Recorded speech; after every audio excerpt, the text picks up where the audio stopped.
Jason Arday's story sounded almost impossible.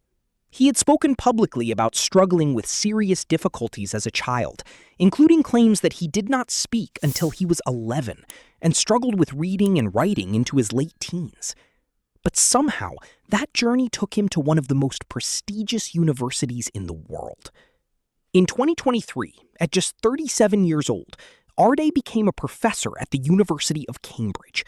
He was celebrated for his work on race, inequality, and representation, and his rise through British academia was presented as an extraordinary story of overcoming adversity.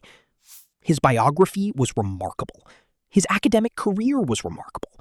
And his position at Cambridge made the story even more remarkable. But then, people started looking more closely at the work behind that success. And what they found triggered a controversy that would eventually put Arde's entire academic career under a microscope. The questions weren't simply about one sentence or one questionable citation. Investigators and critics began alleging problems across multiple academic publications. And suddenly, the story changed. The question was no longer simply, how did Jason Arde overcome so many obstacles? It became, how much scrutiny had his academic work actually received before he reached Cambridge? That question would eventually lead to a much bigger investigation, and the person digging into it wasn't going to stop at one paper. According to the investigation described in the source material, concerns about Arde's academic work had already been raised before the controversy became widely known. One of the academics who raised concerns was Dave Harris, an emeritus professor who reportedly identified apparent plagiarism in Arde's work. The concerns were communicated to relevant institutions and journals. Some publications reportedly issued corrections or added references. But the controversy didn't immediately become a major public story. That changed when independent writer and academic critic Nathan Kaufman began examining Arde's published work in much greater detail. Kaufman reportedly compared Arde's publications against earlier sources and alleged extensive instances of unattributed copying. He also raised questions about the quality and methodology of some of the research. And this is where the story became much bigger, because the criticism wasn't simply, "This paragraph looks familiar." The investigation described a pattern that critics believed deserved much closer examination.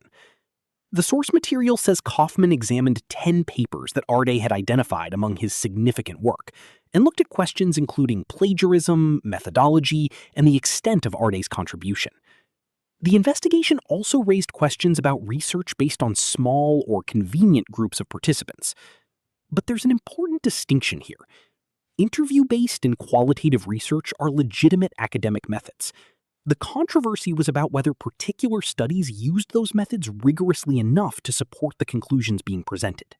And as those questions accumulated, another part of Arde's public story also began receiving scrutiny: his biography, his childhood, his education, his athletic achievements, and other claims that had contributed to the extraordinary image surrounding his career. Now, multiple parts of the story were being questioned at the same time: the academic work, the research methods, and aspects of the biography itself. That combination created something far more powerful than an ordinary academic dispute. It created a story people outside academia wanted to understand. And once that story reached social media and mainstream publications, it became almost impossible to contain. The investigation spread rapidly.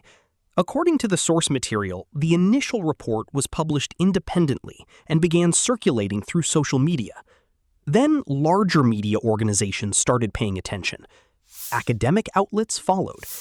And what had apparently been a relatively contained controversy was suddenly becoming a major public story. But now there was another question. What did Cambridge know? The source material describes concerns being raised with the university and other institutions before the controversy became widely public. Critics questioned whether those concerns had been dealt with quickly enough. The university's response became part of the story itself, because Cambridge wasn't just any employer. It was one of the world's most prestigious universities, and Arde wasn't simply an ordinary employee. He was a professor whose public profile was closely connected to his extraordinary personal journey.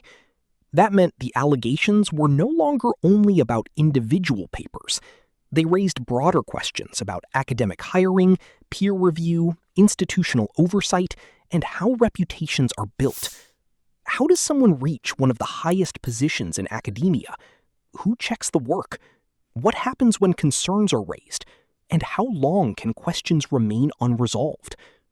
Those questions became increasingly difficult to ignore as the controversy spread. Eventually, the pressure surrounding Arday's position intensified. And he resigned from Cambridge. That was a major turning point. The man whose appointment had once been presented as an extraordinary achievement was suddenly leaving one of the world's most prestigious universities, while his academic record was under intense public scrutiny. But there was still another layer to the story, because the allegations weren't only about plagiarism.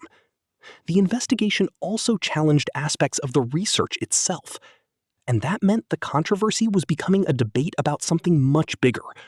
What counts as credible scholarship? One of the most interesting parts of the controversy is that it raised questions extending far beyond Jason Arday. The source material argues that academia can sometimes reward prestige and reputation faster than it scrutinizes the underlying work. Whether every criticism made in that argument is justified is a separate question. But Arday's case created an obvious tension. On one side was the extraordinary success story, a young black academic who had overcome major obstacles and reached Cambridge. On the other was an investigation alleging plagiarism and questioning aspects of his research and biography. The contrast was enormous, and that's what made the story so powerful. It wasn't simply about whether one academic had made mistakes. It was about how an entire professional system could allow someone to build a reputation at the highest level, while serious questions were allegedly circulating about his work. The source material describes allegations involving multiple publications and concerns about methodology. It also describes attempts to raise those concerns with journals and institutions. And once the allegations became public, they spread rapidly through social media and traditional media. Arde eventually resigned. But even after the resignation, questions remained. What had happened inside the institutions involved? Why did concerns allegedly take so long to become a major public issue? And what does the case say about the way academic reputations are created? Those are difficult questions, and there isn't necessarily one simple answer.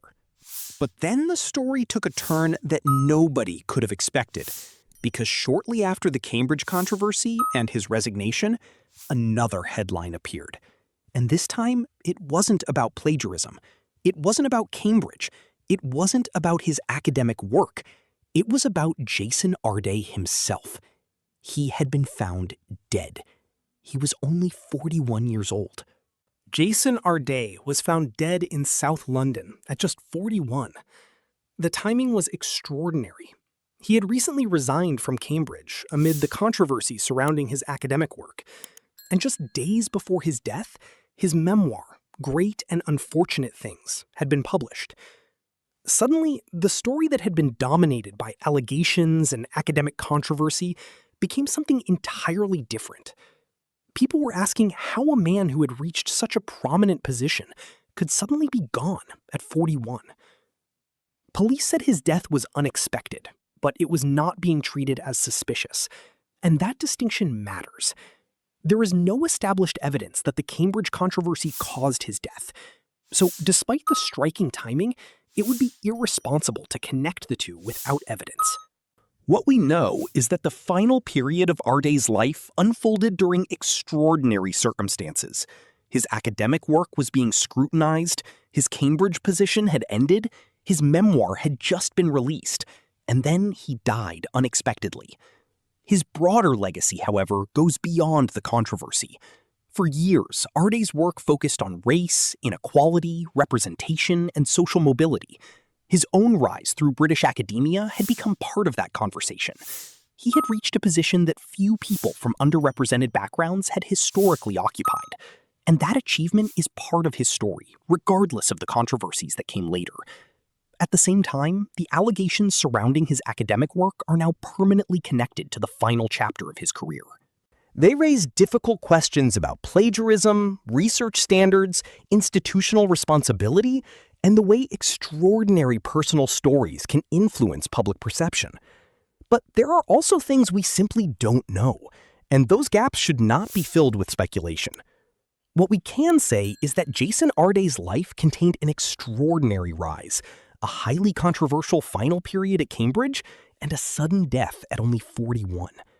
His story began as one of overcoming seemingly impossible obstacles. It became a story about academic achievement and prestige. Then it became an investigation, then a resignation, and finally an unexpected death that brought the entire story into a completely different light. Whatever people ultimately conclude about the allegations surrounding his career, one thing is undeniable. Jason Arde's story was extraordinary from beginning to end. And at 41 years old, there was still supposed to be another chapter.